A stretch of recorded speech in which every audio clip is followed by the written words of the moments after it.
Okay, so the first one I'm going to do is Ca and F. So calcium is in the second column. It has 2 electrons. Fluorine is a halogen, so it has 7. And again, it doesn't matter which side. I just don't want to see more than 2 per side. And it might be easier if you leave the open one close to where you can move one.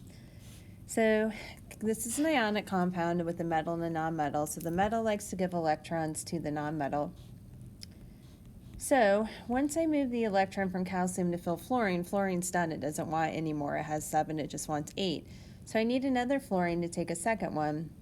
And by doing that, calcium loses both. Both fluorines are full, so I'm finished. So my formula, first I'm going to write how many I have of each. Ca is just 1, so we don't write 1s in chemistry as subscripts. F, we use 2. Each calcium here gave up 2, and there's only 1, so we're going to write 2 plus. You can write plus 2, but technically 2 plus is considered a little better. Each fluorine only gained 1 on here, so I don't want to say 2 minus because that would mean it gained 2, and fluorine would never want to do that. It is fine to also write 1 minus as the charge, but most people just write minus because if there's no number there, they're going to assume it's 1. Okay, so that's our answer, CaF2, with calcium having a 2 plus charge for losing 2, each fluorine gaining 1. Okay, so my next problem is SR and N. This one's going to take a while longer because when you have one that needs to lose 2 and one that needs to gain 3, it goes back and forth a lot. Same thing if you have the opposite way of 3 with one that needs 2. All right, so strontium has 2 it doesn't want, so we're going to give both of those to nitrogen. However, nitrogen's not full yet, so we need to get another strontium.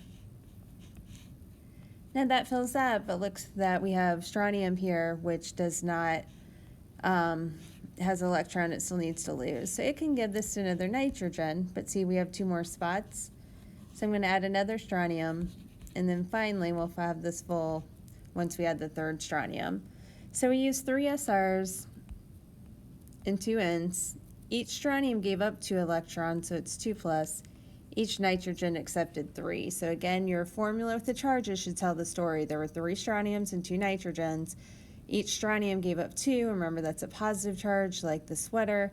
Each nitrogen gained 3. That's a negative charge, like the balloon.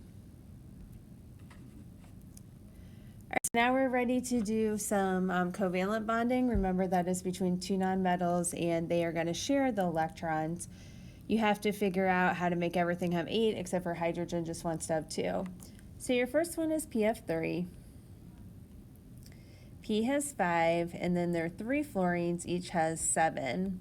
So this is 26. 26 usually means that you have 3 things connected and 1 lone pair in the center atom. So first bond everything.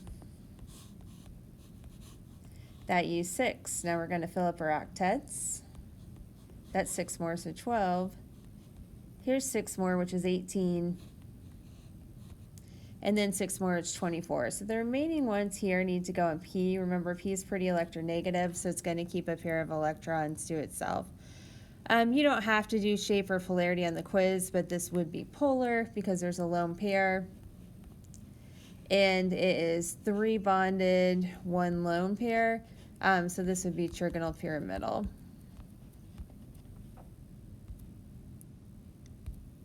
All right, so your next one is CH3I. So that would be 4. 3 times 1 for the H, and then 7. So we have 14. Carbon, when it's written first, is always the center atom, so attach 3 hydrogen, doesn't matter which sides. Iodine goes in the 4th side and fill its octet. We count, that's 2, 4, 6, 8, 10, 12, 14. We've got the right number here. On there. So again, this won't be on the quiz, but just for practice, this would be polar because iodine is more electronegative than the smaller hydrogen poles. And then if I asked you the shape, it would be tetrahedral because it's 4 and 0. All right, last one, OTE. So both of these have 6, so we have 12. So we're going to start off, anytime we have 2, just line them up. So that's 2, 3, 4, 5, 6, 7, 8, 9, 10, 11, 12. But we realize here that TE only has 6 with this arrangement, so you're going to have to erase a pair and try a double bond and see if that works.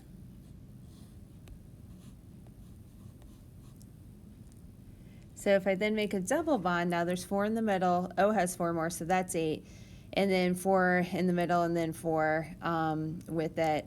So in this one, this would be polar because they're not the same pole, and then this would be a linear shape because it's just one thing connected. So anytime you have 2, it has to be linear. Also, if you have 3 things in a row with no lone pairs, that would be linear as well. Hope that helps.